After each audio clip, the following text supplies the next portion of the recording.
You threw the ball way too hard at me. You were soft. You were vicious. I want to stay forever.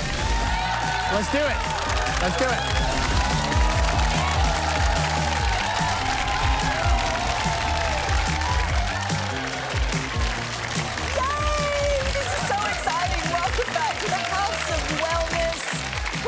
It's so good to be out of the activewear and in the studio with the one and only Shane Crawford. Thank you, Mel. Missed you. So good to be back. Can't believe they've let me come back. I'm glad Can you believe that? How good is Melissa Doyle? Royalty. Australian TV royalty. I don't think so. You're like the Queen, like a younger version. Okay. Yes. And Okay. and back for this series is the ray of human sunshine, Yvie Jones.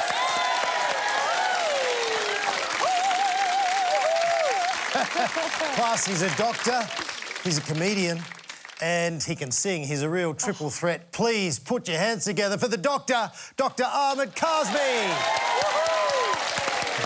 And looking very sharp, may I add. Amazing. Yeah. Right, we are going to put you under the grill. We need to know a little bit about you, Doctor. Are you OK with that? Yes, go ahead. No, you go ahead. Tell us all about yourself. Well, I'm really happy to be here, so thank you for letting me join the team. That's a tick. I'm a consultant dermatologist based here in Melbourne, but before that I was a practicing GP as well, so qualified in both. And now I'm your newest panel member. Oh, my gosh, you're being so humble. So he speaks 38 languages. Oh, no, not 38, but yeah. Thanks, don't clap for that, because that is not true. OK, but I'll tell you what's true and then you decide if you want to clap. OK, which ones? So, fluently, I speak English, Urdu, French and German. And then... Wait, there's more. And then I have sort of basic Arabic, Spanish, Greek and Punjabi. And you can sing. Yeah, and you do cabaret. I think everyone needs a side hustle these days. So my side hustle is comedy and cabaret. And a few times per year, I take some time off my consulting and do shows in festivals. Well, there you go. Wow. A funny singing doctor. And yeah, and that's good looking and dad of 2 little ones. Oh yes. Oh yeah, I forgot to mention that too. It's amazing how, you know, you can speak 8,000 languages, we speak one and not very goodly. Not very properly. Yeah, I was going to say the most important thing about your life. Yeah, you I have failed a to dog mention too. You have a King Charles Cavalier. Yes. Hello. I do have one too. He's lovely. He's beautiful. He's called Laddu. And he has a problem with his penis.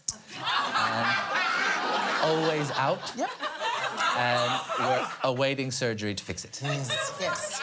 Simple. Wow. Well, welcome back to the House of Wellness.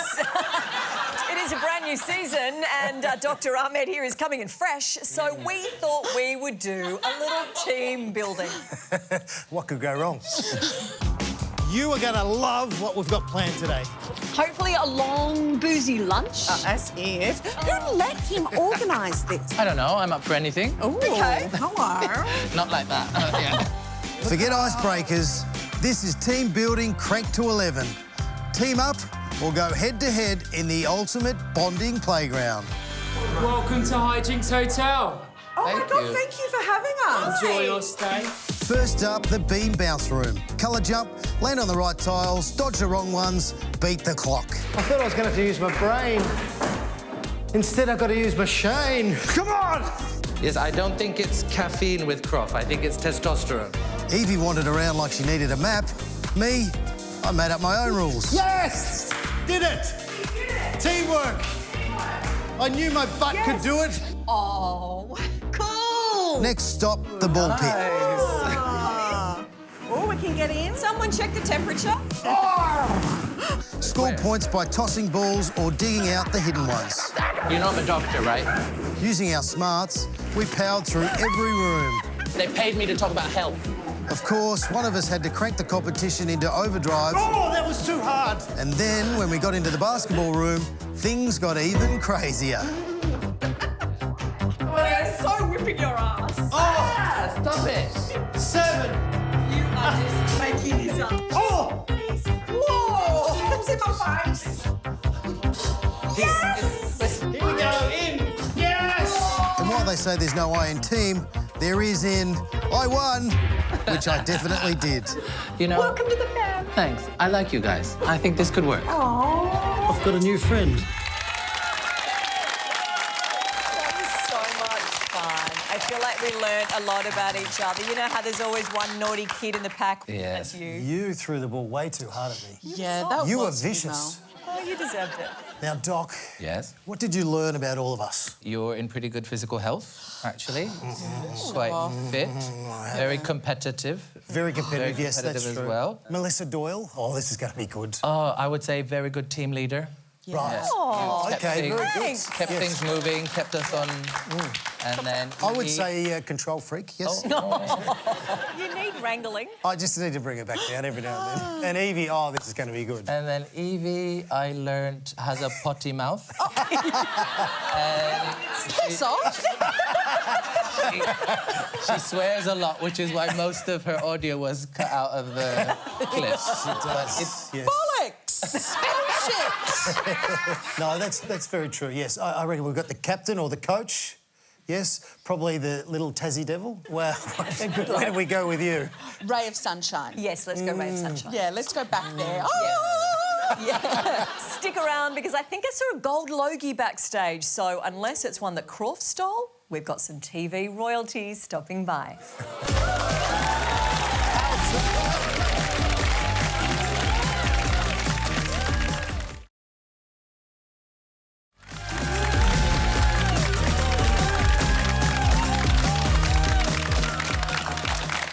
She has tackled some tough storylines. She has inspired millions, and now she is sharing her secrets for living life to the full. We love and adore her. Please welcome Gold Logie winner Lynne McGranger.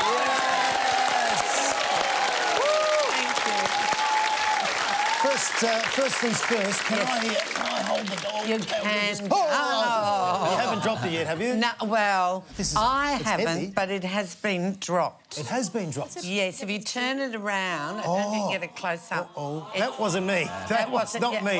It was. And also the top of her head has been scratched a little bit. But you know what? It's at the back, so it's okay. And That's okay. At the end of the day, it's a lump of metal on a bit of wood. You know, Oh, if no that's one all it is, dies. thanks very much for No bringing one it in. dies. And if anyone ever tried to steal it, I'd be Quick, able to hide it. recognise Hide it now. Yeah.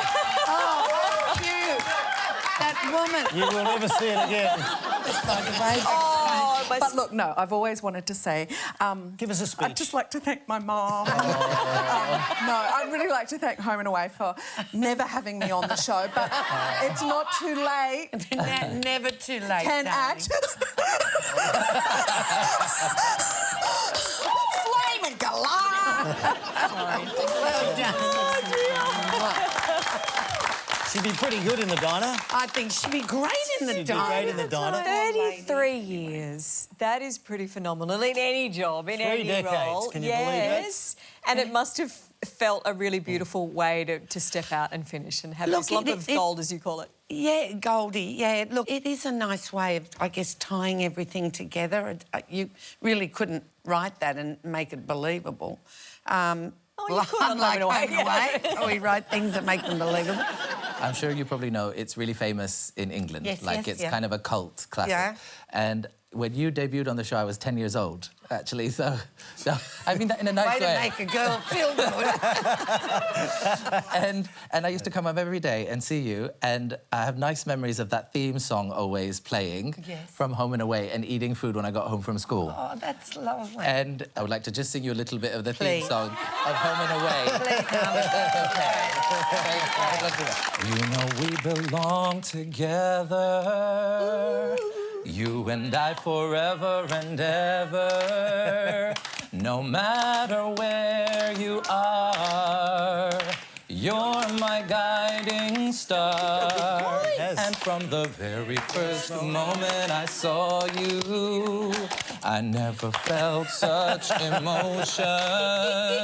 I'm walking on air just to know you are there. Hold me in your arms, don't let me go. I want to stay forever, closer each day. home and away.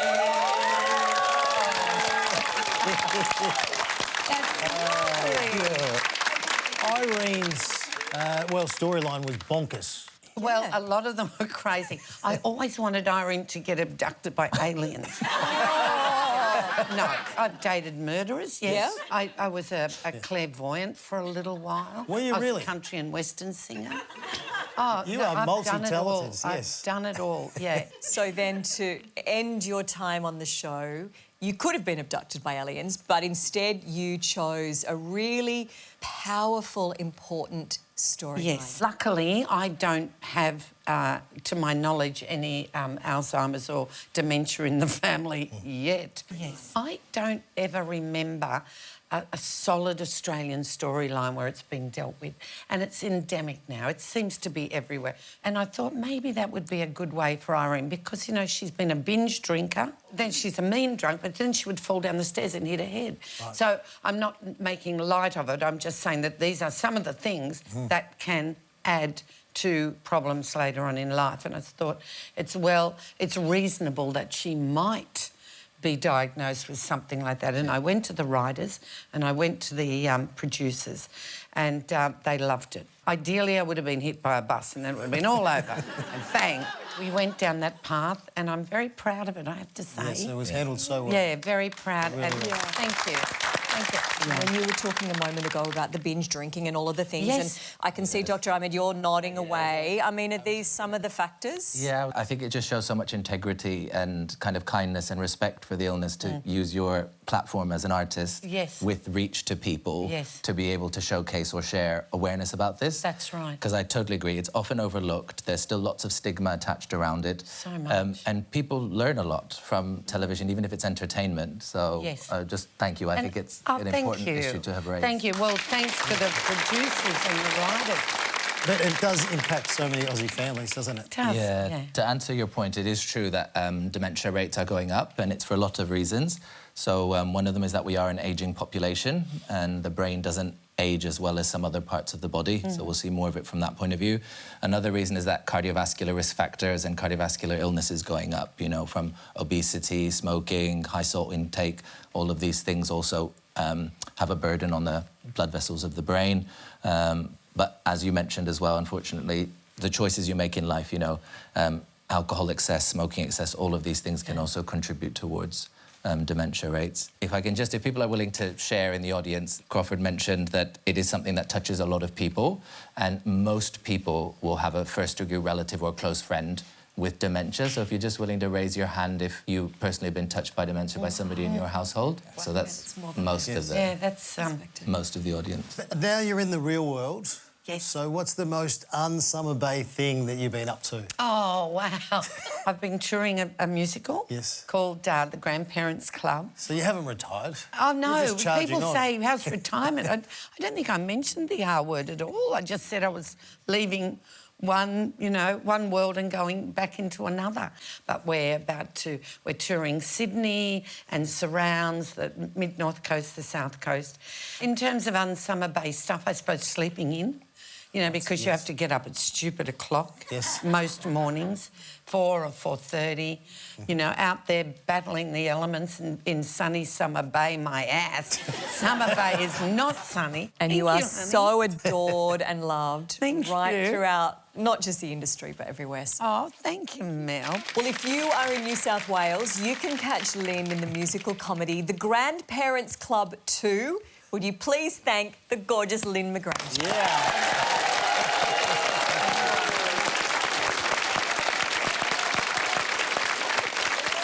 Don't go anywhere because after the break, I strap on a stack hat for my brand new segment, Crash Test Craw. You'll love this. You'll love this.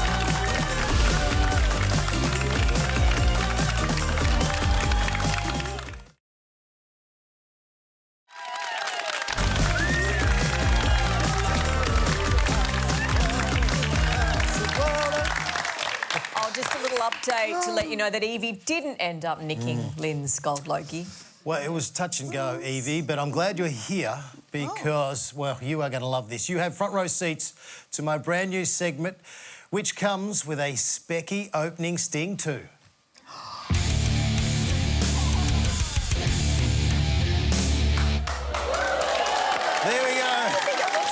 That's right, Crash Test Craw.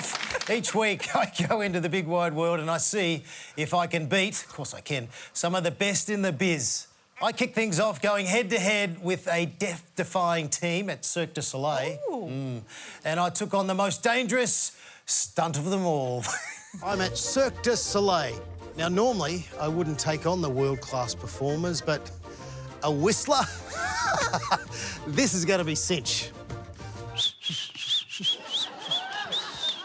Geert. Yes. Thank you for dressing up. Yes, of course. How does someone become a professional whistler? I was whistling at a Christmas dinner. I was whistling along all the time with the music they had on. At one point, I said, if there is a world championship whistling, I have to go. So Yes. I went, and I won. And now you're entertaining the world. It's a dream come true, Yes. although I never dreamt it. Geert, the real reason I'm here to Yeah. take you on. I know. I've got to represent my country. Right, I'm very nervous now. Getting there. I'm glad I'm only up for the whistling challenge and not that challenge. I can imagine. You've got costumes and changes, Yeah. which I'm sure there's a lot. We travel with 2,500 costumes. With all those clothes, that's a lot of luggage to take through the airport. It's incredible. How do you get through security? Yeah, well, sometimes you hear this. Shane, come on. I told you not to touch the props. Oh. The show has two downstage areas, downstage and upstage. Sometimes you go off stage on that side, but you have to go on stage on this side. So how we do that, we take a trolley, lie on it with your chest, and then we go all the way to the other side. What are you doing? Come on, props again. Stop it. No, not your wings. Sorry. OK, it's showtime. Well, Geert, time has come. Yeah. The real reason I'm here to take over your title of world champion. Are you nervous? I'm very nervous. I'm going to go first. Go for it. OK, I think I'm ready.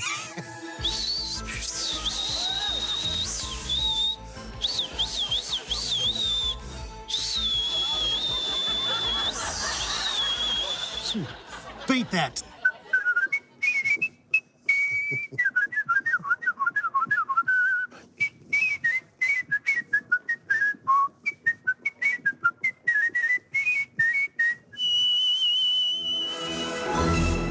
I think we've found the winner. Congratulations. Thank you, Shane. You're still the world champion. Yeah. Can I keep the hat? I'm gonna anyway. Well, here to tell us more about the show and no doubt offer Shane a spot on tour is the artistic director. Why would you laugh about that? Cirque du Soleil's Portillo Olaf Trebel. Thank you for coming. Now, Olaf, how do you think I went? You can be honest. I can take some honest Now I feedback. know where I can find you, so if ever I need a backup, I'll call. Smooth. Well, where to run from? So you're telling me there's a chance. Now, where do you find a world champion whistler from? So we have a whole team in Montreal at the headquarters, a casting team, and they search for acrobats, but we also always search for specialty talents, whistling, or anything else that people can do. What does cortillo mean? Cortillo. Okay. It comes from the word cortège, which means procession. Okay. And the show the bigger theme is about a clown's funeral. So that's where the word procession comes from. And it's a constant flow of artists from one side of the stage to the other side of the stage. So when you're building a show like Cortillo, what do you want the audience to feel? Well, this particular show, because we're talking about a funeral and of someone dying, or maybe it's someone who dreams about dying, it's really about the human emotion. Often the Cirque du Soleil shows is a fantasy setting with fantasy characters, but here we see humans on stage, and each acrobat is an exaggerated version of themselves. So ideally, we want the audience to leave with being actually touched and maybe have a conversation starter between different generations of what does it mean if someone passes away. And I don't want to give too much away, but there is a last image where the clown rides on a bicycle into the sky, and there is actually conversations between grandparents and their grandchildren of what did they see in the show and what do the little ones see. And it's completely different point of views, and that's very interesting. How do you go about protecting everyone from being exhausted because you're travelling so much, Yeah. and being injured, because I'm sure that comes into play a lot. Oh, absolutely. It's live. We're live between 6 and 10 shows a week. So absolutely. We're traveling actually with our own PMED department. We have 2 physical therapists with us on tour at all times. And they're there on one hand to do prevention, injury prevention, and then on the other hand, there are injuries, smaller injuries that are happening for sure. They're treating that, but we also have, in each city that we're going, we always hire a local massage therapist. Incredible. There are plenty of Aussies in Cirque du Soleil. What makes them stand out? They're a lot of fun, usually. They are. Is it their accent? Is it their accent? Do you understand what we're saying most of the time? We're getting better now. Now that we've been here for a couple of weeks, we're getting better. But no, they're a lot of fun. They're always organizing social events, and really they like to get involved and to have a good time. Are they trying to drag the rest of the crew, who are obviously from around the world, let's go to the pub? Oh, there's no need to drag anyone. No. It is really, really beautiful. You can still catch Cirque du Soleil's Cotillon in Brisbane until Sunday before it hits Adelaide from the 2nd to the 5th of October. So please thank Olaf Triebach. Thank you for joining us. This week, Australia's got AFL Grand Final fever. And after the break, we'll be looking at how footy can make a real positive impact in regional communities.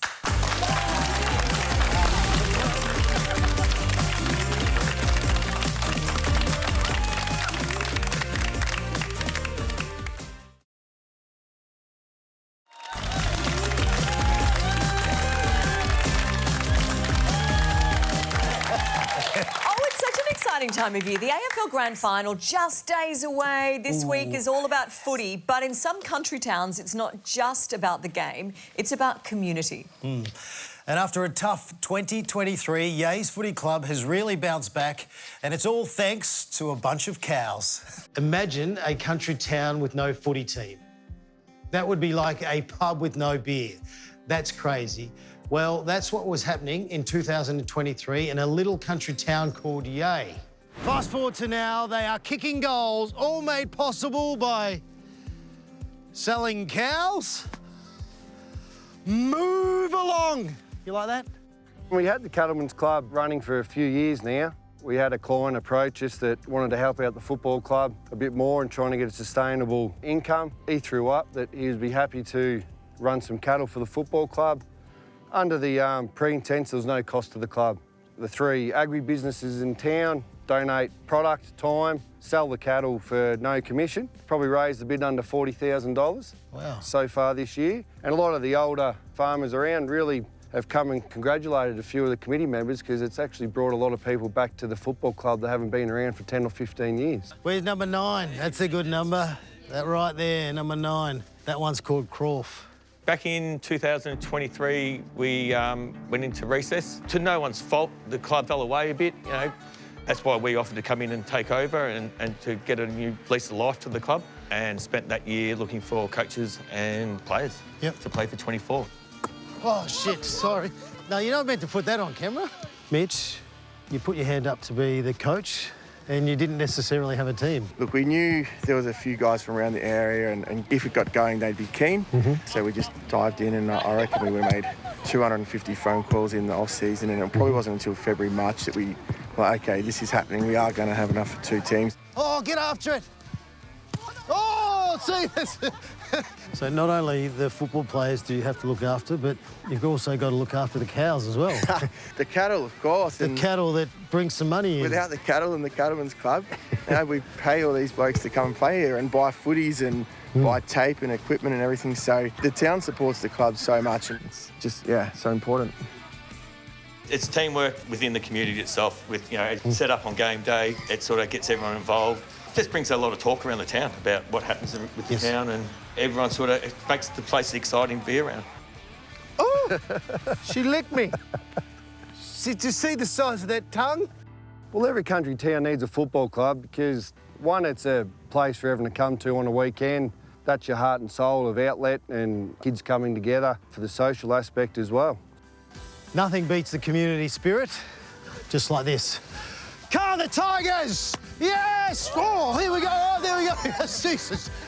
was like a bullet. Joining us now is a former AFLW Carlton legend who's made Yea her home and is coaching the town's first ever women's football team. Please welcome Jess Kennedy. Go the Blues. Go the Blues. Very kind of you. Jess, what brought you to Yea? So I was a physio, and then post-AFL, my wife and I moved there, and we ended up opening a physio clinic called Progression Physiotherapy. In a small town like Yea, you must know all the goss. I definitely know all the people. Yeah, they all come in and, you know, just reveal everything to you like a hairdresser. You know when you're working on people, they just talk. Yeah, there is something about when people take off their clothes, they tell you all their secrets. Vulnerability. But no, it's a beautiful town and it's got beautiful people in it, and very fortunate to call it home. Oh. Jess and I, we have a lot in common. I'm a physio. OK, maybe not. Yeah, OK, that's funny. Yes, that's not true. We went to the same school. Oh. Yes, and then Obviously we both you were turned a out lot to be earlier. amazing AFL champions. But you're now coaching your first ever Yea girls team. I am, yeah. Were there a lot of girls keen and ready to sign up? When I signed on, there was 14. OK.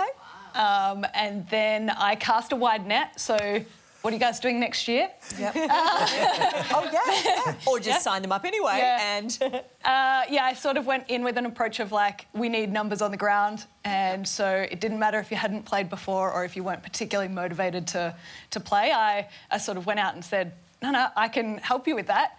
I just need bodies. And I did genuinely ask everybody who came into the clinic, like, hey, do you want to play footy? And most people went, oh, God, no. And I said, well, like, have you got a sister? Have you got a daughter? Yeah. Have you got a partner? And occasionally I got someone. And randomly I got people, like, actually say, oh, yeah, I'd play. And I was like, oh, in you come, you know. Fortunately, like, enough people took me up on it, and we started to get rolling towards the end of the season, and, yeah, it was great. And you snuck into the finals too, didn't you? We did. You did, Yeah. which is a great effort, but especially when you're trying to put a team together. But country towns, you need something to do. It's a great way for everyone to connect, and it's so important to a little country town. Yeah, I think it's huge for the people who were getting involved. I said, like, here's 25 new mates. You know, there are people who care about you, who want you to show up, who want you to be the best version of yourself. And Is it true that you've come up with drills where they'll injure themselves so you get more work at the physio? I do hand out a few business cards every now and again. Oh, I bet you do. Are you optimistic about the future of women's footy? Yeah, I think women's footy is like slowly evolving out into country towns, right? But we've got more and more people coming out. That's 20 new opportunities for someone to be active on the weekend. And the town really got behind us. Like, there were people coming to watch the footy that weren't previously watching the footy. I thought it was awesome, and yeah, I hold high hopes for the women's footy in Yea and in other areas as well. Unfortunately, we've got to stop the chat. I need to borrow Jess because I did my back whistling at Cirque and Soleil. So I'm going to pinch you and take you so you can work on me. But thank you so much for coming in. Please put your hands together for Jess Kennedy. Good on you, Jess. Make sure you, send a bill. Hey, stay right where you are, because after the break, I will bring you all the weirdest wellness trends from around the world.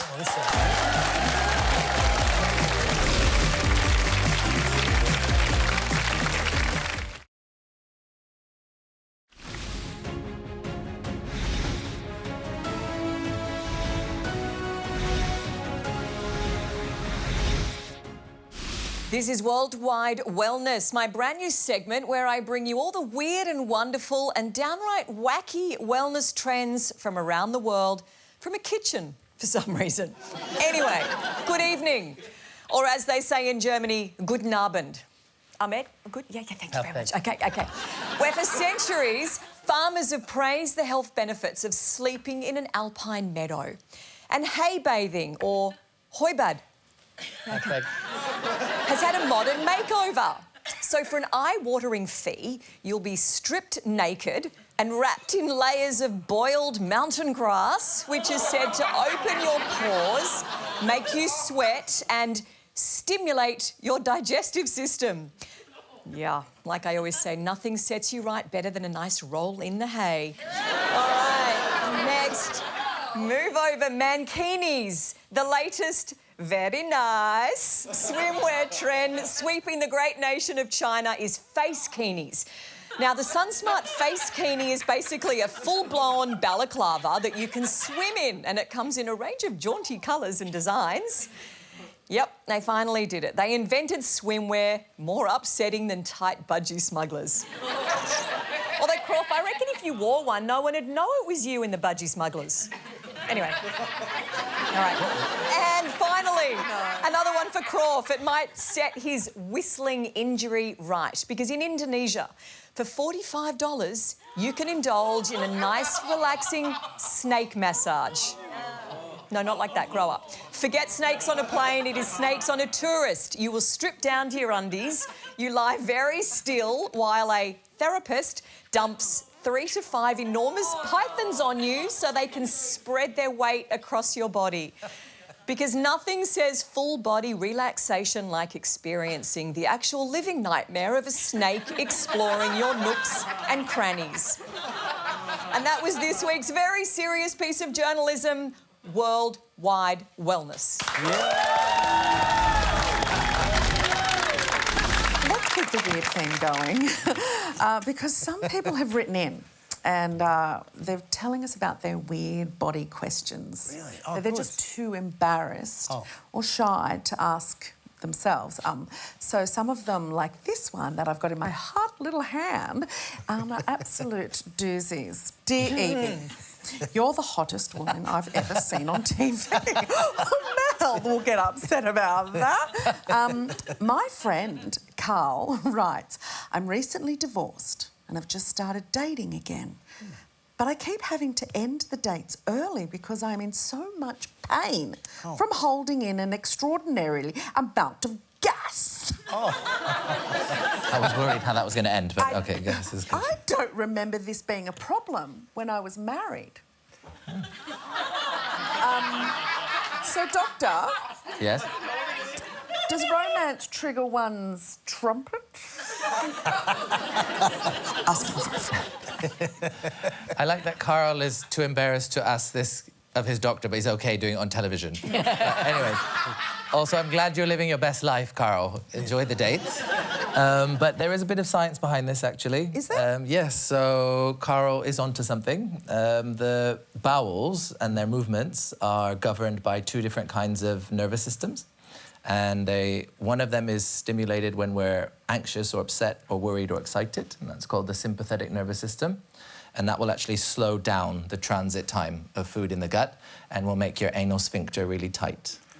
Tickled you? And when that happens, you end up producing more gas. It builds up, but it's not so easy to release. So I think that's what's happening with Carl. I think he's out of touch, out of... he's a little tight. So he's too stressed and he's too tight. Okay, yep. But the converse is true. So when you're relaxed, then the other nervous system is called the parasympathetic nervous system, and it's referred to as rest and digest, whereas the sympathetic is your fight or flight.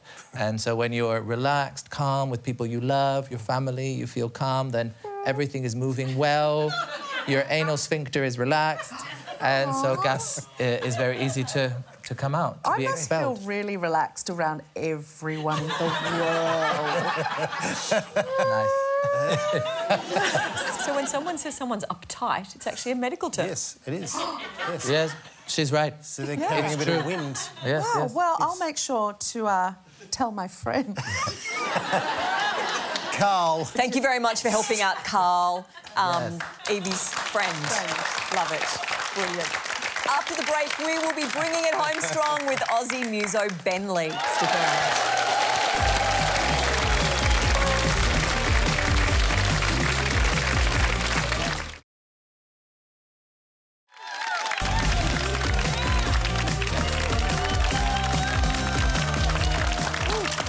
Well, our next guest has been a professional muso since he was 14. Oh, my gosh, 14. I was doing nothing. And he hit the charts in a big way with his double platinum album, Awake is the New Sleep, which he is now touring to celebrate its 20th anniversary. So please welcome Ben Lee. Yeah.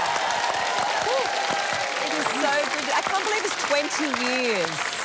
So when you hit those kind of milestones, it is a bit surprising. It's like, I mean, I have lost a fair amount of hair, but aside from that, you know, I feel the same. Why do you think the record has connected with audiences for a couple of decades now? It's weird because music, obviously, there's so much beautiful music in the world, but some of it becomes part of people's actual life experiences. And I think that those are the albums that people want to keep revisiting. So it's the ones you fall in love to and break up to and move across the world to and get married and all that stuff that, like, for some reason, I'm very lucky to have had an album that people brought into their lives in that way. So, yeah, I feel very fortunate. I had it. I was a fan. I loved it. Yeah. Me too. And those moments you remember where you were. Yeah, that's right. So at 14 years of age, I'm interested to know what were you going through in your life that motivated you or brought you to that place of music? A ravenous appetite for failure.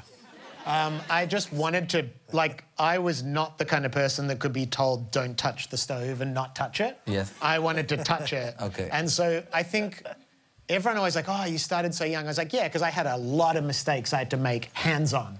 And music was the way you wanted to have an outlet for that? Music's was like a vehicle, you know? Yes. I remember when I discovered punk rock, and it was such an amazing moment because I learned this whole idea that the technique doesn't matter, it's just your attitude, you know? And I was like, I could get with that. Because that, you don't have to practice, you know, and you don't have to be any good, too. That's for me. Yeah.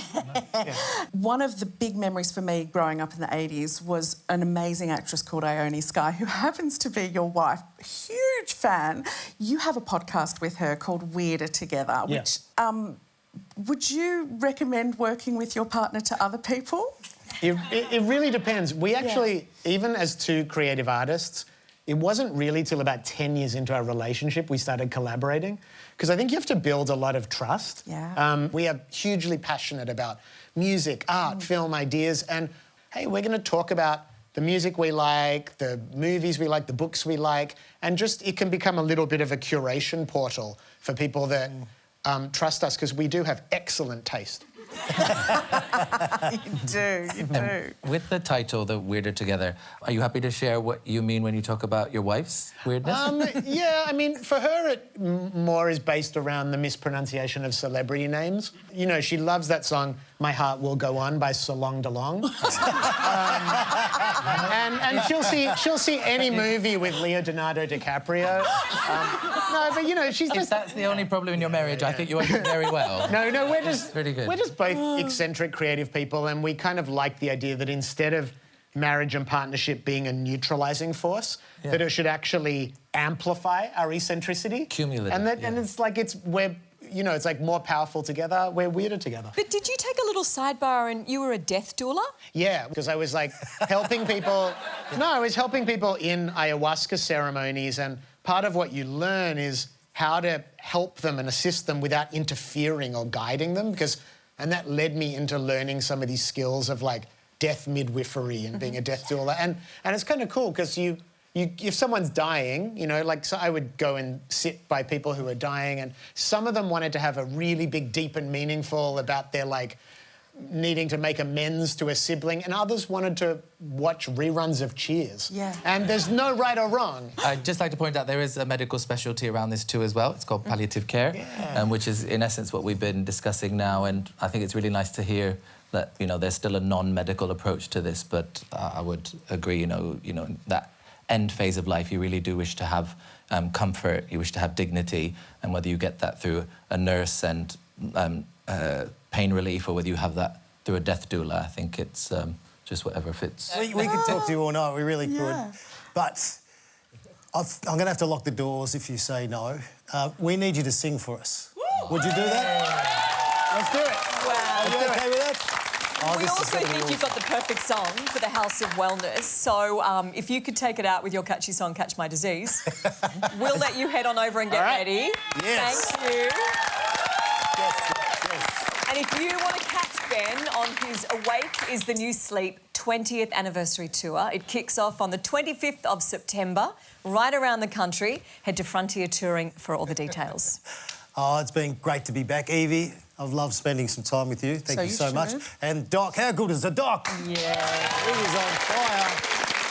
Fantastic. Hey, keep the applause coming for Ben Lee with Catch My Disease.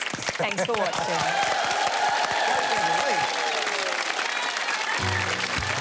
This box filled with nothing. That's the way I like it. My garden's a secret compartment. That's the way I like it. That's the way I like it. Your body's a dream that turns violent. That's the way I like it. That's the way I like it. The winter is long in the city. And that's the way I like it. So please, baby, please, open your heart and catch my disease. I was backstage in Pomona, and that's the way I like it. She drank beer with Coca-Cola, and that's the way I like it. That's the way I like it. She'd tell me about the winds from Santa Ana, and that's the way I like it. That's the way I like it. She'd tell me she'd love me like fireworks, 'cause that's the way I like it. So please, baby, please, open your eyes and catch my disease. So please, baby, please, come on and catch my disease. And they play convenience store on the radio, and that's the way I like it. And I hear Nina Geraci on the radio, and that's the way I like it. That's the way I like it. And they play Funeral on the radio, and that's the way I like it. That's the way I like it. They don't play me on the radio, but that's the way I like it. So please, baby, please, open your heart and catch my disease. All right, now catch my disease. Na, na, na, na, na, na. Catch my disease. Na, na, na, na, na, na, na. Catch my disease. Na, na,